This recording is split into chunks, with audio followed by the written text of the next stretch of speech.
من الشيطان الرجيم.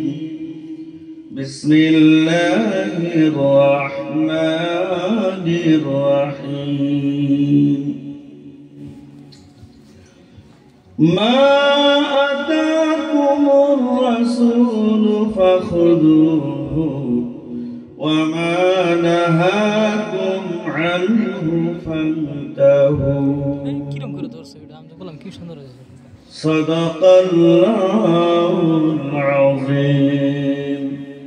وقال النبي صلى الله عليه وسلم عن أبي هريرة رضي الله تعالى عنه قال قال رسول الله صلى الله عليه وسلم سبعة يظلهم الله في ظله يوم لا ظل إلا ظله. إمام عادل وشاب نشأ في عبادة الله ورجل قلبه معلق في المساجد ورجلان تحابا في الله اجتمعا عليه وتفرقا عليه ورجل دعته امرأة ذات منصب وجمال فيقول إني أخاف الله ورجل تصدق بصدقة فأخفاها حتى لا تعلم شماله ما تنفق يمينه ورجل ذكر الله خاليا ذرفت عيناه أو كما قال عليه السلام. وقال النبي صلى الله عليه وسلم من ولد ولد فليحسن اسمه وليؤدبه وليزوجه إذا بلغ الحلم وإن لم يفعل فإثمه على أبويه أو كما قال عليه السلام. إن الله وملائكته يصلون على النبي يا أيها الذين آمنوا صلوا عليه وسلموا تسليما. اللهم صل على سيدنا مولانا محمد وعلى آل سيدنا مولانا محمد. নবীর প্রেমে যারা দিল ভাই এই জগতে কান্দে না রোজ হাসরে ভাই জানতারা নবীর দেখা পাইবে না।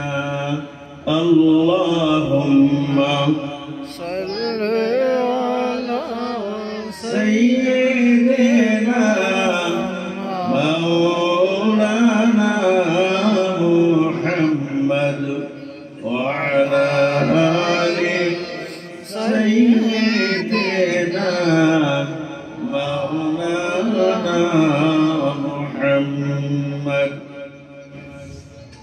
নবীর উপর পরদরদ হইয়া নবীর দেওয়ানা ভাগ্যে থাকলে যাইতে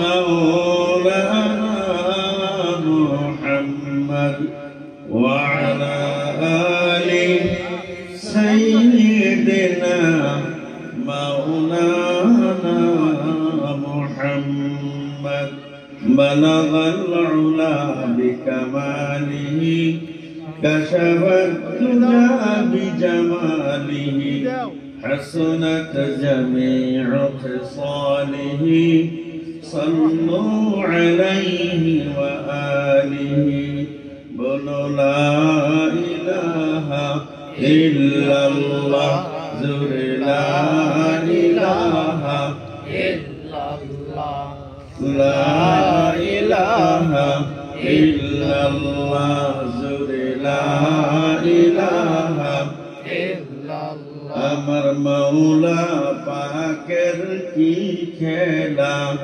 কেউ বুঝে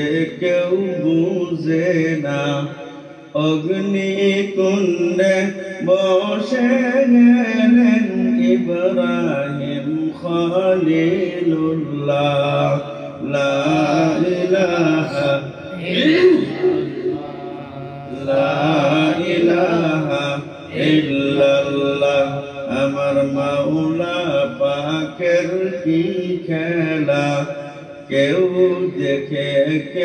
দেখে না হাসান শহীদ জহরেতে হুসাইন শহীদ কারবালা লা ইলাহা ইল্লাল্লাহ জোরে লা ইলাহা ইল্লাল্লাহ তোরা কে যাবি রে আই চল যায় সোনার মদিনায় দেখলে নবী পাগল হবি দেখলে নবী পাগল হবি ঘরে থাকতে পারবি না লা ইলাহা ইল্লাল্লাহ জোরে লা ইলাহা ইল্লাল্লাহ লা ইলাহা ইল্লাল্লাহ মুহাম্মাদুর রাসূলুল্লাহ সাল্লাল্লাহু আলাইহি ওয়াসাল্লাম। আলহামদুলিল্লাহ পরম শ্রদ্ধা ভাজন আজকের এই বরকতওয়ালা রহমতওয়ালা গুনাহ মাফ হনেওয়ালা বৈঠক দিনী জলসার সভাপতি তথা আমার মামা শ্বশুর সরতাজ উলামায়ে হাক্কানি রব্বানি মুরব্বিয়ান সকল যুবক ভাইরা আর পর্দার নিশিন পর্দার আড়ালে থাকা মা মস্তুরাত সকল আল্লাহ পাক দয়া করছেন তাই তো এখানে একটা দ্বীনি মাহফিলে আল্লাহ পাকে হবার তৌফিক দান করেছেন। এই মহল্লার যেনারা ইসলাম প্রেমিক কোরআন এবং হাদিস প্রেমিক আল্লাহ এবং রাসূলের আশিক ওনারা হার ভাঙা মেহনত করে এই দ্বীনি জলসাহের আয়োজন করেছেন যেটা তাদের জন্য নাজাতের ওসিলা হয়ে যাবে। তো বিশেষ করে দ্বীনি জলসার উদ্দেশ্য হলো আমরা উলামায়ে কেরামের মাহফিলে বসবো, উলামায়ে কেরামের মুখ থেকে কোরআন এবং হাদিসের আলোচনা শুনে আমরা যাতে রিফর্ম হই, পরিবর্তন হই, সংশোধন হয়ে যাই, যাতে আমরা আল্লাহ এবং আল্লাহর রাসূল ওয়ালা আমরা হয়ে যাই, পরিপূর্ণ দ্বীন ওয়ালা আমরা যাতে হয়ে যাই, যাতে আমাদের দুনিয়া থেকে আমাদের আখিরাতটা আমাদের সুখের এবং শান্তির হয়, সেই উদ্দেশ্যই নিয়ে আমরা এই মাহফিলে বসেছি। আল্লাহ পাকের শুকর, আল্লাহ পাকের অসংখ্য শুকরিয়া যে আমাদেরকে আল্লাহ পাক দৌলতে ঈমান দান করেছেন। আমাদেরকে কি দিয়েছেন? দৌলতে ঈমান দান করেছেন। আলহামদুলিল্লাহ আমরা সবাই ঈমানদার, আমরা সবাই ঈমানওয়ালা। হাসানা আমরা সবাই কি ঈমান আল্লাহ। ঈমানওয়ালা আল্লাহ আমাদেরকে সব থেকে বড় দৌলত দান করছে, সেটা হইল দৌলতে ঈমান। রাষ্ট্রপতি ঈমান নাই, আল্লাহ পাকের নিকটে তার গাহরির সমানতা নাই। আর পথের ভিখারি সে যদি ঈমানদার হয়, পথের ভিখারি সে যদি ঈমানদার হয়, আল্লাহ পাকের নিকটে তার দাম হীরা মানিক মুক্তা থেকে আরো দামি। সুবহানাল্লাহ। সুবহানাল্লাহ। ভাই, দিনী জলসা রাত 8টা 8:30 বাজলেও মেলা রাইতেছে, বহুত রাইতেছে, কিন্তু আমাদের অভ্যাস নাই দিনী জলসা বসার। এদিকে সেদিকে আমরা ঘোরাফেরা করতেছি, কেউ বাড়িতে অপেক্ষা করতেছি, বলে আমরা তো সভা শুনবো না, আমরা সভা খামু।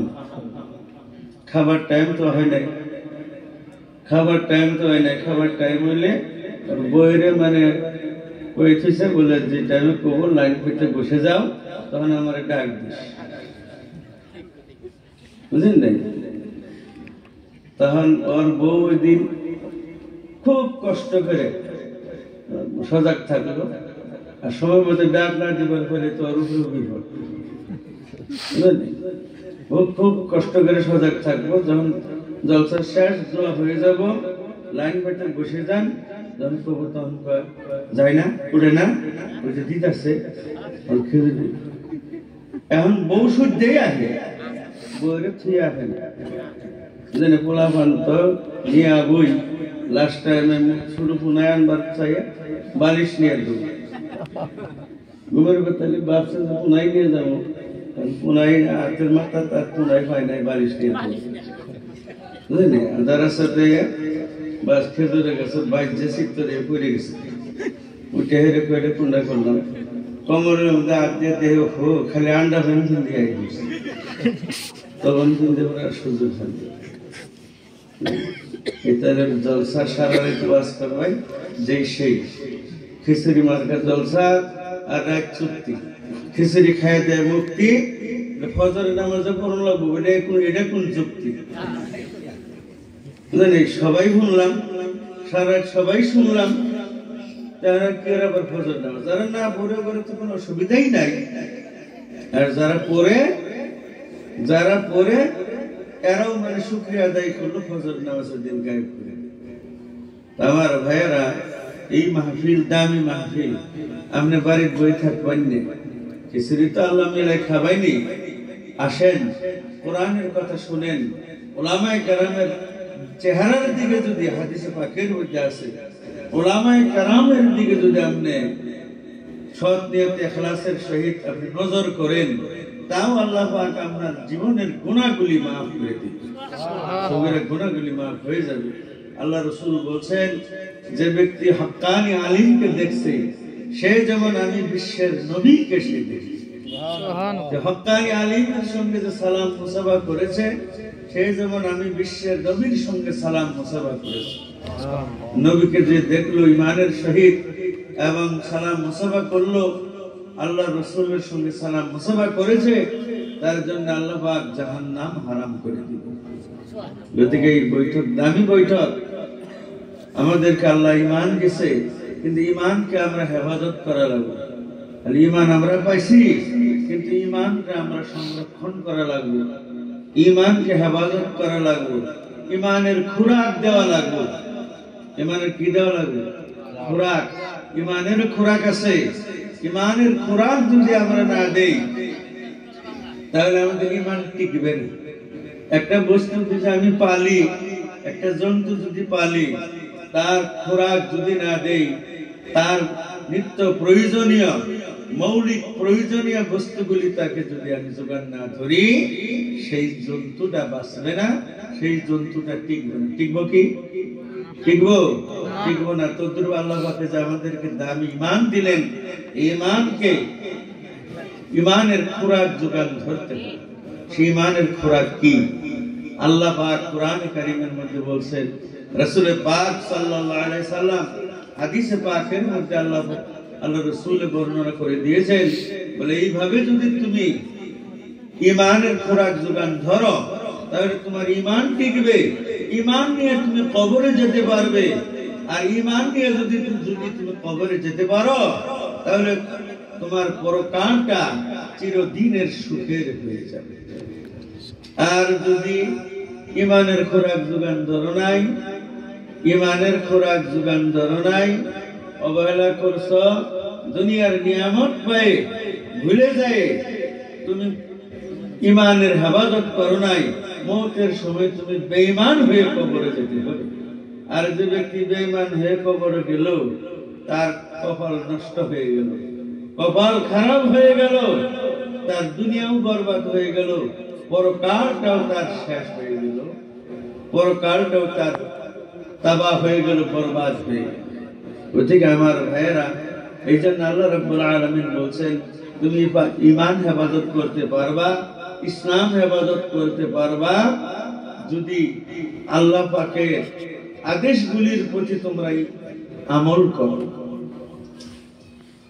এই জন্য আল্লাহ রাব্বুল আলামিন বলেছেন মা আতাকুমুর রাসূলু ফাখুযুহু ওয়া মা নাহাকুম আনহু ফান্তাহু।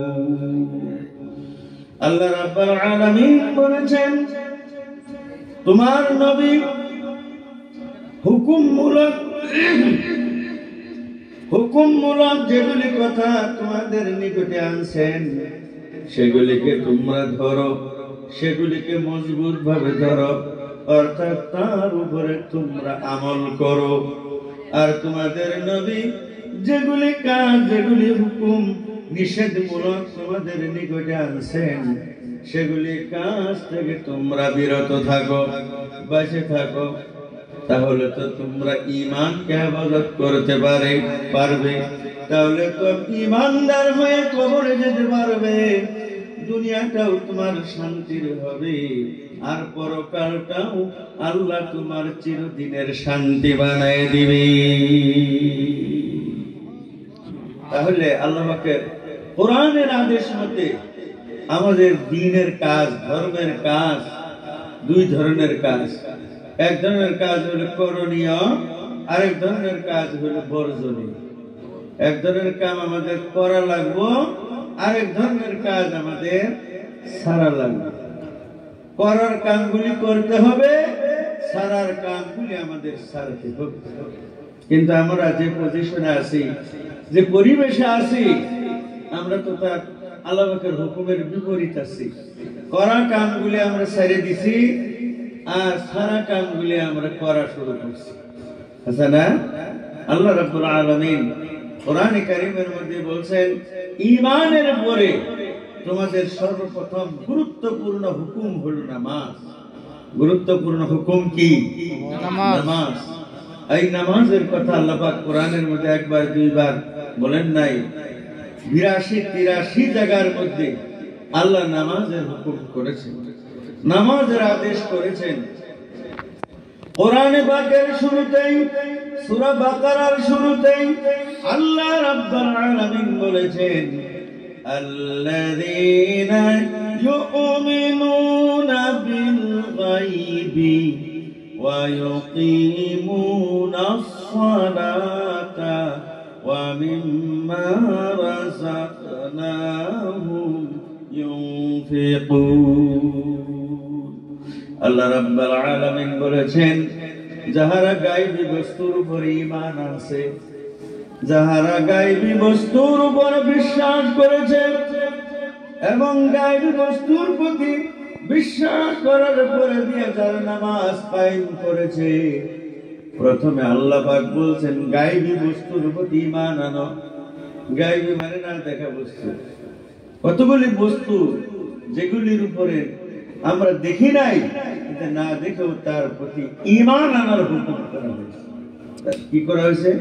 না দেখা বস্তু যেগুলি দেখি নাই সেগুলির প্রতি বিশ্বাস করবার হুকুম করা হয়েছে। আর সেগুলি ঈমানে মুফাসসালের মধ্যে বর্ণনা আছে, যেগুলো আমাদের সুবাহি মক্তবের ছেলে মেয়েরা টনটনা মুখস্থ। একজন মুরব্বী মানুষ, একজন বয়স্ক বয়োজ্যেষ্ঠ মানুষ, ওই মানুষটারে যদি আপনি জিজ্ঞাসা করেন, বলে মুরব্বী সাহেব ঈমানে মুফাসসাল জানেন? বলে কোনোর কথা কোনো আনেন, বুঝলেন নাই? বলে দোয়ায়ে কুনুত জানুন, বলে ইনু থাক পারে দিলেন নাই, খবরই নাই।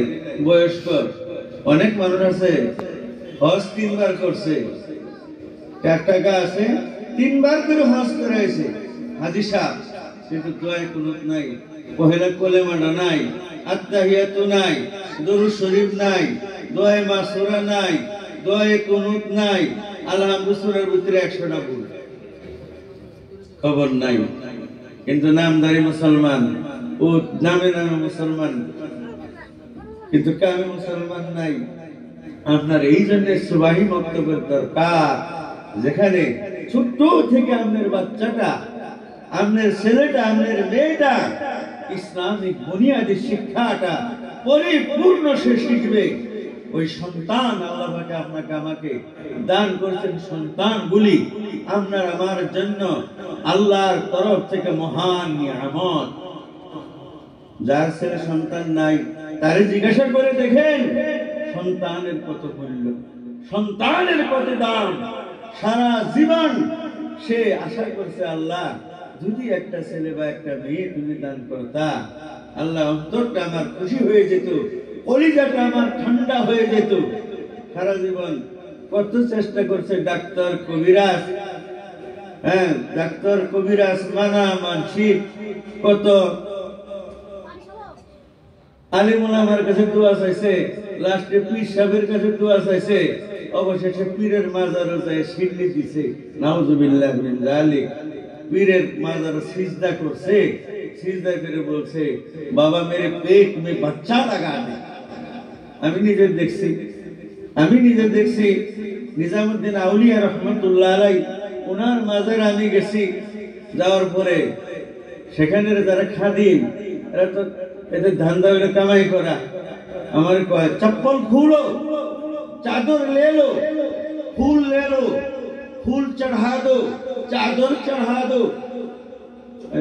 ये सब मैं नहीं करता हूँ, मेरे काम है, मैं जियारत के लिए आया है, मैं जियारत करूंगा, अल्लाह के वली के दरगाह में आया हूँ, मैं जियारत करूंगा, मैं ये सब काम नहीं करूंगा। खूब गुस्सा হইলাম, রাগ হইল। আমি গেলাম, জিয়ারত করলাম, কোরআন কারীমে তেলাওয়াত করলাম, দরুদ শরীফ পড়লাম, আল্লাহর ওলির জন্য, আল্লাহর ওলির সম্মুখে দাঁড়িয়ে জিয়ারত করলাম, तमाम বিশ্বের উম্মত মুহাম্মাদীর মাগফিরাতের জন্য দোয়া করলাম। কিন্তু মানুষ যাইতেছে আর সেখানে সিজদা করতেছে। এক বেডি আমি যখন জিয়ারত করি, একটা বেডি আয় এমন সিজদা করছে, ওই রাহের ওই কথাই কই বাবা মেরে পেট মে বাচ্চা লাগা। বাবার ক্ষমতা আছে বাচ্চা লাগাবার? বাবার ক্ষমতা আছে কি? কখনো বাবা বাচ্চা দিতে পারে না। আমার ভাইরা, আল্লাহ রাব্বুল আলামিন কোরআনে কারীমের মধ্যে ঘোষণা করেছেন ইন্নামা আমওয়ালুকুম ওয়া আওলাদুকুম ফিতনাহ ওয়াল্লাহু ইনদাহু আজরুন আযীম। আল্লাহ রাব্বুল আলামিন বলেছেন নিশ্চয় তোমাদের মাল আর তোমাদের আওলাদ তোমাদের জন্য ফিতনা। তোমাদের মাল আর তোমাদের আওলাদ তোমাদের জন্য ফিতনা। ফিতনা তো আমরা বুঝি নাই, আমরা বুঝি ফিতনা মানে আমরা নিজেরে আমাদের ভাষার মধ্যে ব্যবহার করি। বলে তুমি আমারে এমনি ফিতনা ফলাইও না, বলে বাজার আজকে যাবো না, গেলেই ফিতনা হবে। এ আমার পরিবারটা খালি ফিতনা করে, আমার ভাই খালি আমার সাথে ফিতনা বাজে। ফিতনা মানে ঝামেলা, ফিতনা মানে বিবাদ, ফিতনা মানে ঝগড়া। কিন্তু আল্লাহ যে ফিতনা বলেছেন তার অর্থ হলো পরীক্ষা। আল্লাহ রাব্বুল আলামিন মানুষকে সন্তান দেয়, ছেলে হোক আর মেয়ে হোক, আল্লাহ মানুষকে সন্তানগুলি দেয় মানুষকে পরীক্ষা করার জন্য। আল্লাহ কাউকে ছেলে দেয়, আবার কাউকে মেয়ে দেয়, কাউকে আবার কিছু দেয় না। আল্লাহ কোরআনে কারীমের মধ্যে ঘোষণা করেছেন ইয়াবু লিমান ইয়াশাউ ইনাসাও ওয়া ইয়াহাবু লিমান ইয়াশাউ যুকুর আও মুযাওবিজুহুম ذكرانا وإناثا ويجعل من يشاء عقيما আল্লাহ রাব্বুল আলামিন বলেন আল্লাহ কাউকে শুধু মেয়ে আর মেয়ে দিয়ে থাকে সারা জীবন আশা সারা জীবন তার অন্তরে আশা আল্লাহ আমাকে একটা ছেলে দাও কিন্তু প্রথম সন্তানটা তার বিবির গর্ভে যখন ছিল মনে করছে এই সন্তানটা আমার ছেলে হবে কিন্তু না ছেলে হইল না মেয়ে হয়ে গেল সে মনে করলো এ মনে আমার বিবিটা মনে হয় তার মায়ের খাট পাইছে মায়ের খাট মায়ের অভ্যাস পাইছে ওর মায়েও আমার শাশুড়িও প্রথম মেয়ে হয়েছে তারপরে ছেলে হয়েছে ওইদিকে আমার দ্বিতীয়টা বোধ হয় আমার ছেলেই হলো দ্বিতীয়টা আল্লাহ মেয়েই দিল তোর মনে করলো বোধ হয় আমার পরিবার তার ফুবুর খাট পাইছে ফুবুর আগে দুটো মেয়ে হয়েছে পরে ছেলে হয়েছে ওইদিকে আমার বোধ হয় ও যদি ফুবুর খাট পায়ে থাকে তাহলে 3 নম্বরটা ছেলে ওই বাবু 3 নম্বরটাও মেয়ে এইভাবে তার 4টা 5টা মেয়ে হয়ে গেলে কোন সন্তান আর ছেলে নাই সে বড় রাগ গুসা অনেক পুরুষ পুরা কপালী পুরুষ যারা মেয়ে হওয়ার কারণে তার বিবির উপরে ক্ষুব্ধ হয়ে বিবিকে বলে এইবার যদি তোর মেয়ে হয় তাহলে তোরে কিন্তু আর রাখবি কয় না কয় না বহুত পুরুষ পুরা কপালী জালিম পুরুষ সে বলে আমার ভাইয়েরা শুধু মেয়ের দোষে কি ছেলে হয়েছে কি মেয়ে হয়েছে পরিবারের দোষে কি মেয়ে হয়েছে হইতে পারে তুমি পুরুষের দোষ তোমার দোষের কারণে মেয়ে সন্তান বেশি হয়ে গেছে এখন যদি তোমার পরিবারে কয় বলে যে বাবা তুমি দোষ হয় আমার কও মেয়ে হইলে রাখবো না আমিও খুঁজতে পারি বলে মেয়ে যদি হয় তোমার দোষই হয়েছে ওদিকে তোমারও আমি স্বামী হিসেবে রাখবো বাবার অধিকার আছে না নাই অধিকার আছে কিনা আমার ভাইয়েরাম মেয়ে হোক আর ছেলে হোক আল্লাহর দান তুমি আল্লাহর শুকরিয়া আদায় করো আল্লাহ রাসূল সাল্লাল্লাহু আলাইহি ওয়াসাল্লাম নিজেও কোন ছেলের বাবা ছিলেন না আল্লাহ নিজে কোরআনে কারিমে বলছেন মা কানা মুহাম্মাদুন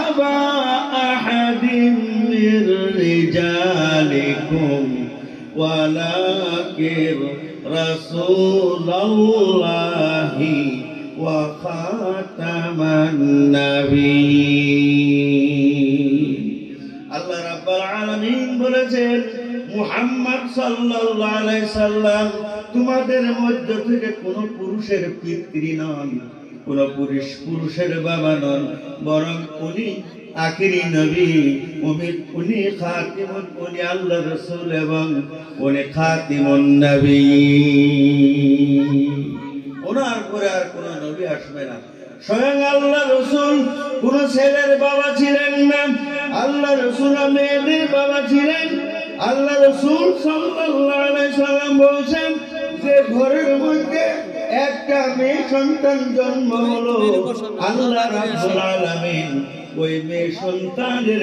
পরিবারের উপরে আল্লাহ রহমত নাজিল করে থাকে আল্লাহ রহমত নাজিল করে মেয়ের ঘরটা শান্তির ঘর হয়ে থাকে মেয়েদেরকে আল্লাহ পাক মর্যাদা দিয়েছেন পূর্বেকার জামানায়ে জাহিলিয়াতের মধ্যে যখন ইসলামের প্রচার হয় নাই ওই সময় মেয়ে সন্তানদেরকে জীবিতই কবর দেওয়া হয় জীবিতই কবর দেওয়া হয়েছে আল্লাহ নিজে কোরআনে কারিমের মধ্যে ঘোষণা করেছেন وَإِذَا الْمَوْءُودَةُ سُئِلَتْ بِأَيِّ ذَنبٍ قُتِلَتْ আল্লাহ রাব্বুল আলামিন বলেন জীবিত কবর দেওয়া মেয়ে সন্তানদেরকে সম্পর্কে আল্লাহ কিয়ামতের ময়দানে প্রশ্ন করবেন বিআইয়ি যামবিন কুতিলাত কোন অপরাধে এই মেয়ে সন্তানদেরকে জীবিত কবর দেওয়া হলো আল্লাহ রাব্বুল আলামিন সেই দিন অপরাধীকে প্রশ্ন করবেন, আর তাদেরকে সেই অপরাধে তাদেরকে আল্লাহ জাহান্নামী বানায় দিবে। মেয়ে সন্তানের দাম আছে, যেভাবে ছেলে সন্তানকে আমরা ভালো পাই, মেয়ে ভালো পাই না। আল্লাহ রাসূলের অনেক হাদিস আছে, মেয়ে সন্তানকে যারা লালন পালন করলো, যা দুইটা মেয়েকে মান আলা জারিয়াতাইনি, মান আলা জারিয়াতাইনি দাখালতু আনা ওয়া হুয়া কাহাতাইনি আও কামা ক্বালা আলাইহিস সালাম। আল্লাহ রাসূল বলেন, যে ব্যক্তি তার দুইটা মেয়েকে বা দুইটা বোনকে সে আদর মোহাব্বত করে, তাকে আদর মোহাব্বত করে তাকে লালন পালন করলো এবং তাকে সুপাত্রে বিবাহ দিতে পেরেছে, বলে ওই দুই মেয়ের সন্তানের বাবা, ওই দুই মেয়ের সন্তানের ভাই আর আমি আল্লাহর রাসূল একই জান্নাতে প্রবেশ করব। তার এবং আমার মাঝখানে মাত্র 2 আঙ্গুলের পার্থক্য থাকবে। সুবহানাল্লাহ, কমাইনে জুড়ে সুবহানাল্লাহ। আমার মেয়েদের দাম আছে, মেয়েদের মর্যাদা আছে। দুনিয়ার মধ্যে যত নবী আছে, কোন নবী পুরুষের গর্ভ থেকে জন্ম হয় না। পুরুষের গর্ভ থেকে জন্ম হয়েছে। সমস্ত নবী কার গর্ভ থেকে জন্ম হয়েছে? কার গর্ভ থেকে? আমরা জবাব দিব। কার গর্ভ থেকে? মেয়েদের গর্ভ থেকে হয়েছে। দুনিয়ার যত ওলি আব্দাল গাউস কুতুব আছে, তাদের জন্ম মেয়েদের গর্ভ থেকে হয়েছে। দুনিয়ার যত বড় বড় হক্কানি উলামায়ে কেরাম, হক্কানি রব্বানি উলামায়ে কেরাম যারা জন্ম হয়েছে, তারা কার গর্ভ থেকে হয়েছে? মেয়েদের গর্ভ থেকে হয়েছে। গতিকে মেয়েদের দাম আছে, মর্যাদা আছে। আল্লাহ রাব্বুল আলামিন, আল্লাহ রাব্বুল আলামিন যাদেরকে সন্তান দিলেন, যাদেরকে আল্লাহ সন্তান দিয়েছে, তারা বড় ভাগ্যবান। বহুত মানুষ আছে টাকা পয়সার অভাব নাই, নিজের চাকরি, পরিবারের চাকরি, পৈতৃক সম্পত্তি, টাকা পয়সার অভাব নাই, অনেক ধনী, কিন্তু আল্লাহ রাব্বুল আলামিন তাদেরকে একটা বস্তু অভাব রাখছেন, সেটা তাদের সন্তান আল্লাহ দেয় নাই। আছে না? তারা হাই হাই করে হারে কলিজা, আমাদের আগুন লেগে গেছে একটা সন্তানের মুখ যদি দেখতাম। সন্তান হলে চোখের মনি, কলিজার শীতলতা। সেই সন্তান আল্লাহ যাদেরকে সন্তান থেকে বঞ্চিত রাখছে, তারা সারা জীবন আফসোস করে। তাই আল্লাহ পাক বলছেন, আল্লাহ রাসূল বলছেন, যাকে আল্লাহ সন্তান দিল, মা ওয়ালাদা ওয়ালাদুন ফালিহুসিন ইসমাহু, যাকে আল্লাহ পাকে সন্তান দিয়েছে, সেই সন্তানের হক আদায় করো। সর্বপ্রথম ওই সন্তানের ভালো নাম রাখো, সন্তানের ভালো নাম রাখো। আমরা তো আধুনিক নাম রাখি, বুঝলেন? রাহুল, রাহুল, এরপরে যে আপনার এই কি পিঙ্কি, এরপরে যে টঙ্কি, মাঙ্কি, বুঝলেন? বর্তমানে আরো কিছু আধুনিক নাম হয়েছে, যেগুলো আয়ান, জিশান, বহুত এই ধরনের নাম। কোরআন হাদিসের সঙ্গতি রেখে কোন নাম হয় নাই। নামের ওসিলা করে অনেক মানুষকে আল্লাহ জান্নাতে প্রবেশ করায় দিবেন, নামের ওসিলায় অনেক মানুষ জাহান্নামী হয়ে যাবে। জোরে বলুন নাউজুবিল্লাহ। আল্লাহ রাসূল বলেছেন, যাদের সন্তান নবজাত শিশু জন্ম হয়ে গেল, জন্ম হওয়ার পরে দিয়ে শয়তান দাঁড়িয়ে থাকে। সন্তান ভূমিষ্ঠ হওয়ার সঙ্গে সঙ্গে শয়তানে তার মধ্যে কুফুরির ইনজেকশন পুশিং করে, কুফুরির ইনজেকশন পুশিং করে, যার কারণে ভূমিষ্ঠ হয়ে সন্তান উহা উহা করে চিৎকার করে, করে না না করে, কান্দে না? না আপনাদের দিকে কান্দে না? কান্দাকাটি নাই দিকে কান্দে। কি কারণে কান্দে? শয়তানে কুফুরির ইনজেকশন পুশিং করলো, ইনজেকশন মেরে দিল, এই জন্য কান্দে। আপনার জন্য করণীয়, বাচ্চা জন্ম হওয়ার পরে দিয়ে এক কানের মধ্যে আজানের আওয়াজ, আরেক কানের মধ্যে কামতের আওয়াজ পৌঁছায় দেন, দূরে দূরে না আযান দিতে হবে না, বরং কানের আল্লাহু আকবার, আল্লাহু আকবার, আশহাদু আল্লা ইলাহা ইল্লাল্লাহ, আশহাদু আল্লা ইলাহা ইল্লাল্লাহ, আশহাদু আন্না মুহাম্মাদার রাসূলুল্লাহ, আশহাদু আন্না মুহাম্মাদার রাসূলুল্লাহ, এইভাবে আযানের সব শব্দগুলি এক কানে পৌঁছায় দেন, এক কানে পৌঁছান, আরেক কানের মধ্যে ইকামতের আওয়াজ পৌঁছায় দেন। আমার নীতি হইল পোলা হইলে বাইরে আযান দেয়, আছে না? ভাই মনে হইলে আর আযান নাই, মেয়ে হোক আর ছেলে হোক, দুজনের ভিতরে শয়তানে কুফুরির ইনজেকশন পোষণ কোচিং করে। গতিকে মেয়ে হোক আর ছেলে হোক, দুজনের কানে আযান ইকামতের আওয়াজ পৌঁছায় দেয়। এরপরে তাহনিক করুন। তাহনিক কি? তাহনিক হলো বাজার থেকে কোনো ফল ফ্রুট কিনেন, বাজার থেকে কোনো ফল ফ্রুট কিনে আপনার এলাকার মধ্যে যারা বুজুর্গ আছে, উলামায়ে কেরাম আছে, আমলদার ব্যক্তি আছে, তাদের কাছে নিয়ে একটা হাদিয়ার টুকরা, হুজুরে আমি এক পোয়া আঙ্গুর আপনার জন্য হাদিয়া আনছি, বা আধা কেজি খেজুর আনছি হুজুর হাদিয়া, আমার একটা সন্তান আছে, একটা মেয়ে হয়েছে, হুজুর হাদিয়াটা গ্রহণ করুন, আর আমার মেয়ের জন্য আপনি দয়া করে দোয়া করবেন, যাতে আমার মেয়েটা নেককারিনী হয়, আমার মেয়েটা ব্রেনি হয়, জ্ঞানী হয়, আমার মেয়ের ভবিষ্যৎ জীবন যেন উজ্জ্বল হয়। আর কিছু দুইটা খেজুর বা একটা খেজুর ওই বুজুর্গকে চাবাইতে দেন, চাবাই আপনাকে দিয়ে দিবে। ওই চাবানি খেজুরটা বা আঙ্গুরটা, ওই ফলটা এনে আপনার নবজাত বাচ্চা ছেলে হোক আর মেয়ে হোক, তার জিভার মধ্যে সামান্য মৃদু ঘষে দেন, ঘষে দেন। ওই বুজুর্গের মুখের লালু, মুখের লেপরা, মুখের লাল যখন তার ওই মেয়েটার মুখে বা ছেলেটার মুখে লেগে যাবে, আল্লাহ তার ওসিলায় আপনার সন্তানকে ভবিষ্যতে পুণ্যবতী বানায় দিবে। কথা বোঝা যাইতেছে? বোঝা যায় কি? এরপর নাম রাখেন, বলে আবুল তাবুল নাম না, আধুনিক নাম না। মোবাইলের মধ্যে আজকাল অনেক নাম বার হয়, নামের লিস্ট বার করলে অনেক নাম।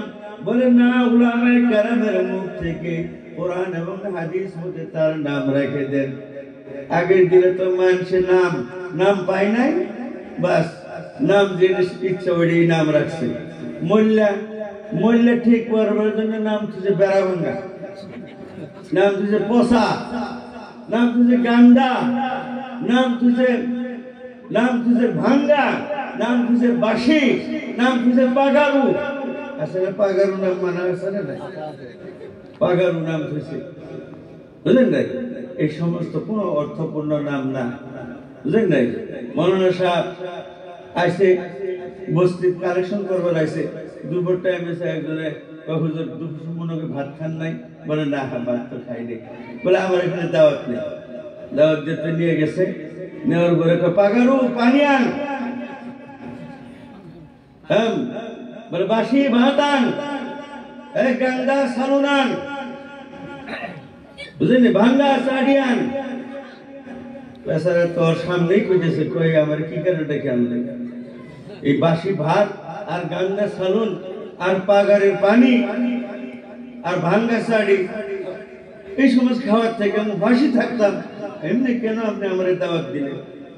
হুজুর না, এগুলি আমার মোল্লার ছেলে মেয়ে, তো এই জন্য এই সমস্ত নাম রেখে মোল্লা ঠিক করছে। বলে কখনো ঠিক নয়। নামের ওসিলায় আল্লাহ রাব্বুল আলামিন অনেক মানুষকে নামের ওসিলায় জান্নাত দিবেন, অনেক মানুষকে আল্লাহ রাব্বুল আলামিন নামের ওসিলা করে আল্লাহ জাহান্নামে দিবেন। জোরে বলুন নাউযুবিল্লাহ। আমার ভাইয়েরা, কিয়ামতের ময়দানে আল্লাহ রাব্বুল আলামিন ডাক দিবেন, ইয়া ফাতিমাতু, ইয়া ফাতিমাতু। ফাতিমা নামের আওয়াজ শুনে ফাতিমা নামের যত দুনিয়ার যত মানুষ, যত মেয়ে লোক ফাতিমা নামের মেয়ে লোক আছে, সব দাঁড়িয়ে যাবে। আল্লাহ বলবেন, আমার হাবিবের কলিজার টুকরা হযরতে ফাতিমাকে আমি ডাকছি, তোমরা দুনিয়ার ফাতিমা নামের মেয়েদেরকে ডাকি নাই। এরা এবার লজ্জিত হবে, শর্মিন্দা হয়ে বসে যাবে। আল্লাহ বলবে, তোমাদের শর্মিন্দা হওয়ার কোনো প্রয়োজন নাই। তোমাদের নাম ফাতেমা হওয়ার কারণে, আমার নবীর কলিজার টুকরা ফাতেমার নামের সঙ্গে মিল থাকার কারণে তোমরা ফাতেমা নামের মহিলাদেরকে আমি আল্লাহ মাফ করে দিলাম।